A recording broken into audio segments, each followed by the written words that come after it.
Okay, we're gonna do palpations and special tests for the lumbar spine here. So we're gonna look for the iliac crest. Is it okay if I palpate? Mm-hmm. So we're gonna put our hands right on the iliac crest there. And the PSIS is gonna be just... More inwards. There you go. And then medial to the PSIS, we have our L4 and L5 that we can palpate. And then just below that, we have the S1 and S2, which is part of the sacrum. Mm-hmm. The sciatic nerve runs here. That's where a lot of people get a lot of pain. And those are the... Spinous process. Spinous process is the pointy part of the vertebrae that I'm able to feel. So now we're going to go into special tests. So we'll start with Valsalva. So we'll go thumb and hand, and then we're going to blow into it, or we're going to keep the air in our mouth. We're going to blow as hard as we can. And if there's any pain with that, it could indicate a herniated disc. Mm-hmm. Any pain? Nope. All right, we'll do slump test. Yes. So we'll do chin to chest. Any pain? Nope. Slump your shoulders. Any pain? Nope. Kick your leg out. Any pain? Nope. And toes to nose. Any pain? No. Wonderful. Okay, so now we'll do the Now we can do that. SLR. Now we know what this is. So I will take her leg, and we're gonna passively go into our flexion, and we're gonna see how far she can go. If she were to stop around here, it could indicate SI impingement. Yeah, so it'd be like if there's pain on the lower portions, then it's like either SI or what was the other one?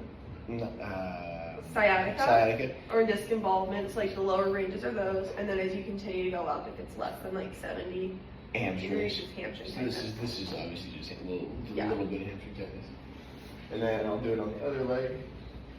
We'll see if it's somewhat proportional. Good. Mm-hmm. So just a little bit of hamstring tightness there. We have the quadrant. So I'm going to have you stand and then take your right hand and you're going to reach back for the back of your right knee. Okay. And try to recreate symptoms there. Any pain? Nope. I'll do other side. Awesome. Cool. That rules out nerve impingement. And then last one is the stork stand.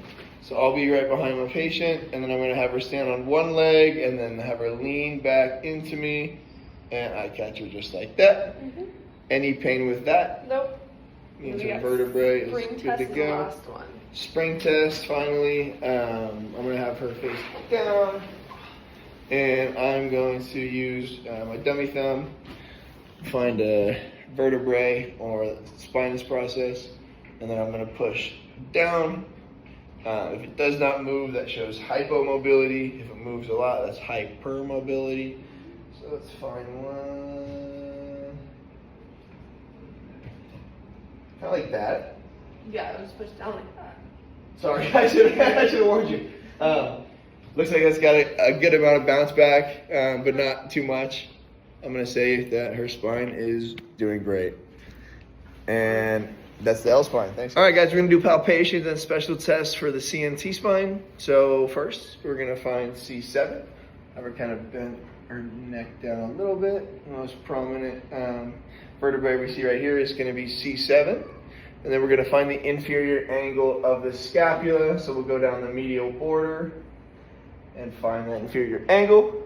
And then if we palpate medially, we'll find T7. Beautiful. Now I'll have her flip around. Do spinous process. And spinous process. Perfect. Yeah, you're good. Sweet. Now we're going to do the sternum. So we have the sternum. The manubrium is going to be up here at the top. Mm-hmm. And then the xiphoid process is going to be right there. Yep. Right at the bottom. Mm-hmm. And that is all for the palpations. Let's do special tests next. Okay, start with the spring one and then I'll pull a chair over. Perfect. Spring test, I'm just going to apply the anterior force onto one of her vertebrae, or onto her spinous process. Pick one, there's a good one. Use that dummy thumb. Press down. Any pain with that? Nope. And Checks for hypermobility or hypomobility. hypo or hyper. Okay, Yes. good. No excessive, no limitation in her movement there. Move this back a little bit. Perfect. All right. We'll do the brachial plexus traction test. So I am going to depress this shoulder, and then I'm going to use your head, and I'm going to go that way. And does that create any nerve-like symptoms? Nope. And so on this side, what would be happening? So if it's that side, if it's the same side, it's nerve root compression. No, so I'd do this side. So like Other imagine side's if you're like this would compress something, right? So then this side is like for brachial Oh, plexus. sorry, that was opposite. Yeah, that's brachial plexus. Yes. Yeah. Okay, Yeah. that makes sense. Spurling test. We're gonna move the head. Okay, so I'm gonna take her head. And this one's a step-by-step, so make sure you ask if there's any of the pain or anything for each one. Okay, gotcha. So I'm gonna take her head here. We're gonna move into extension. Any pain? Nope. We're gonna add a lateral rotate.